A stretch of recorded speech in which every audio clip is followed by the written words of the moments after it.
My name's Liz, and this video is going to be about storytelling through movement. Everybody tells stories with their bodies, and very young children and babies especially so. So they tell us stories of joy when they're happy and excited. They tell us stories of sadness when they've had enough and they're really tired. They might tell us grumpy, angry stories with their bodies.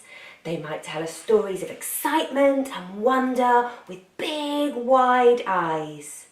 In this video, we're going to make stories with the help of a book about a feather. We're going to make stories with our little ones using our bodies and our voices. So the book that we're going to be looking at today is called Lali's Feather, and it's by Farthna Zia and illustrated by Stephanie Pfizer Coleman. The book is about a little girl called Lali, and Lali found a feather in a field. Whose feather? She didn't know. Lali asks the birds all around her if the feather belongs to them. She asks rooster, she asks crow, she asks peacock, but the birds say they don't want it.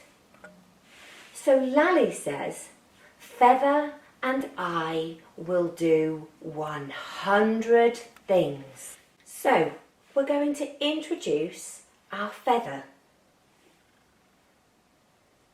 So Lali found a feather in a field.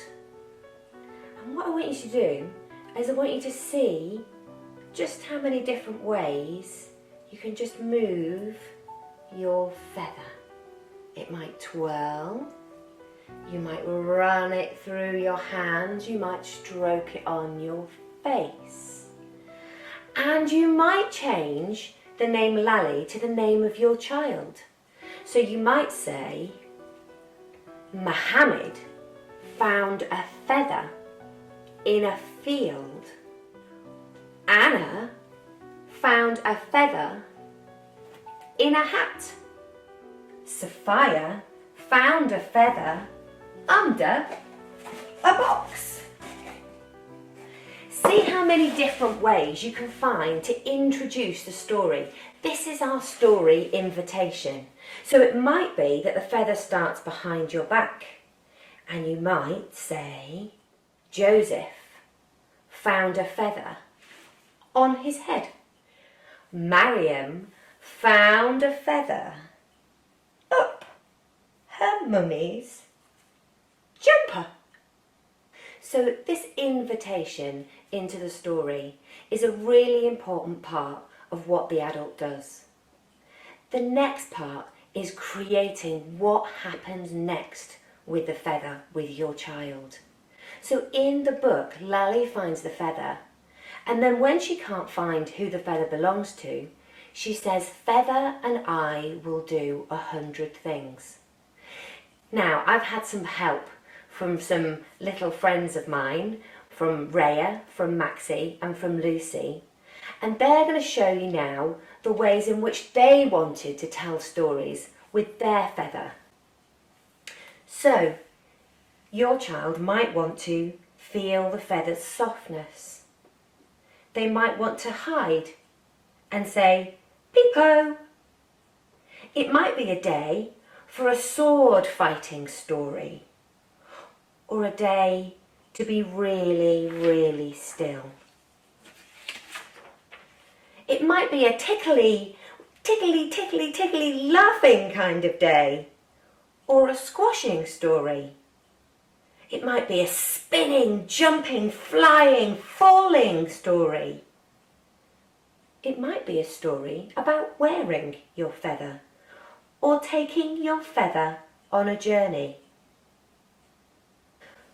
One of the ways in which we can help our children to develop their stories is by mirroring the stories that they are showing us. So we're going to have a look at a little clip of baby Lucy having a shaking feather day, and the story that she's telling, and her mum tuning into that. And you'll notice that her mum copies her actions and also what Lucy is saying. Lucy's very clearly telling a story with her voice also, and you can hear her mum telling and joining in with that story too. Oh!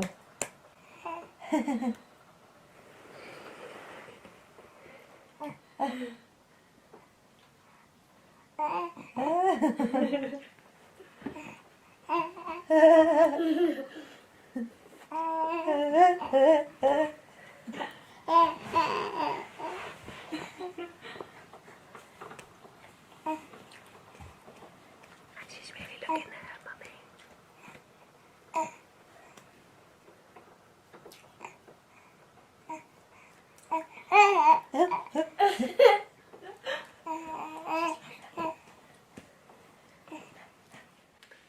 The story of Lali's feather ends when Lali finds something else.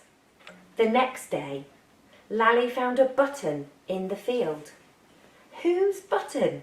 She did not know. It was a shiny button though. So with this kind of story, the possibilities are endless. After you've told stories with your feathers, it might be that you find a pine cone. So Liz found a pine cone. Whose pine cone? Liz said, "Pine cone and I will do 100 things."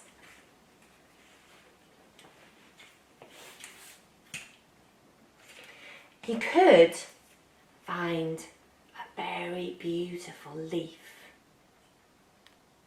or a shiny shell, or at home you might have something like a blanket.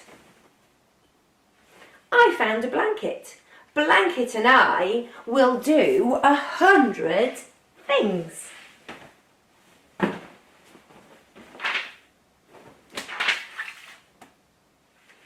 It's really important never to leave your child alone with materials that you're storytelling with, and always make sure that they're really clean. So the feathers themselves can just be hand washed in a little bit of soap and left to dry. When they're wet, they look really raggedy and like they're not going to fluff back up again, but you'll be amazed. Just pop them on top of a radiator or just by the side on a piece of paper and they come back into their full glory again. So, storytelling in this way, when we tune into the stories that our children are telling us, the possibilities are endless. I really hope you've enjoyed this video and that you enjoy telling and making lots of stories with your children.